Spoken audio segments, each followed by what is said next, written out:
নমস্কার বন্ধুরা, জ্যোৎস্না রীতিকথায় আইটি নতুন পর্বে তোমাদের সকলকে স্বাগত জানাই। বন্ধুরা, চৈত্র নবরাত্রি শুরু হয়ে গেছে। এই চৈত্র নবরাত্রির 9টা দিন খুব শুভ। এই 9 দিনে যদি ঘরে আমরা কিছু জিনিস কিনে আনি, তাহলে আমাদের সুখ সমৃদ্ধি সৌভাগ্য ভরে উঠবে। তাই স্কিপ না করে পুরো পর্বটি দেখো। ভালো লাগলে অবশ্যই শেয়ার করে দেবে, লাইক করে দেবে, আর পাশের বেল আইকনটিকে প্রেস করে রেখো, যাতে পরবর্তী ভিডিওর নোটিফিকেশান সবার আগে তোমাদের কাছে পৌঁছে যায়। বন্ধুরা, 2025 সালের চৈত্র নবরাত্রি 30শে মাস থেকে শুরু হয়ে গেছে এবং এটি চলবে 6ই এপ্রিল পর্যন্ত। এই সময় কোনো জিনিস যদি বাড়িতে আনো, তাহলে সেটা খুব শুভ ফল পাওয়া যায়। তাই জেনে নেওয়া দরকার কোন কোন জিনিস বাড়িতে আনলে সাফল্য আসবে, ঘরে সুখ সমৃদ্ধি বৃদ্ধি পাবে, সেই সঙ্গে পরিবারের সদস্যদের মধ্যে ভালোবাসাও বৃদ্ধি পাবে। প্রথমেই বলি রূপোর হাতি। এই চৈত্র নবরাত্রিতে দেবী দুর্গার বাহন হাতি। এমন পরিস্থিতিতে যদি রূপোর হাতি বাড়িতে আনো, তাহলে খুব শুভ ফল পাবে। হিন্দু ধর্মে হাতিকে সমৃদ্ধি ও সম্মানের প্রতীক হিসাবে বিবেচনা করা হয়।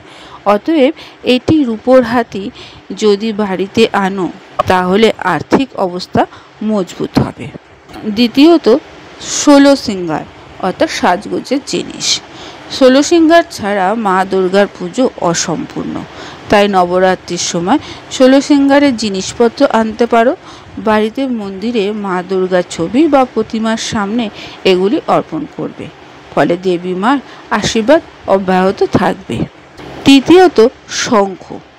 দেবী লক্ষ্মীর মতো দেবী দুর্গাও শঙ্খ ভালোবাসেন।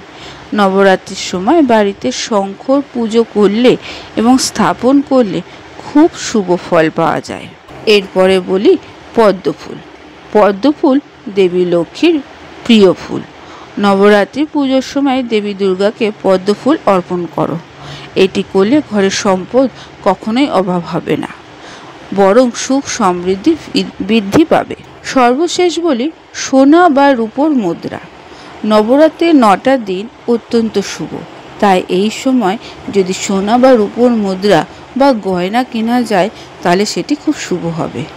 মুদ্রা কিনে ঘরে আনলে এটির পুজো করা উচিত। তাই পুজো করে টাকা পয়সার স্থানে এটি রাখতে পারো। বন্ধুরা, আজকের পর্বটি এখানেই শেষ করলাম। এতক্ষণ আমার ভিডিওটি দেখার জন্য ও শোনার জন্য তোমাদের অসংখ্য ধন্যবাদ।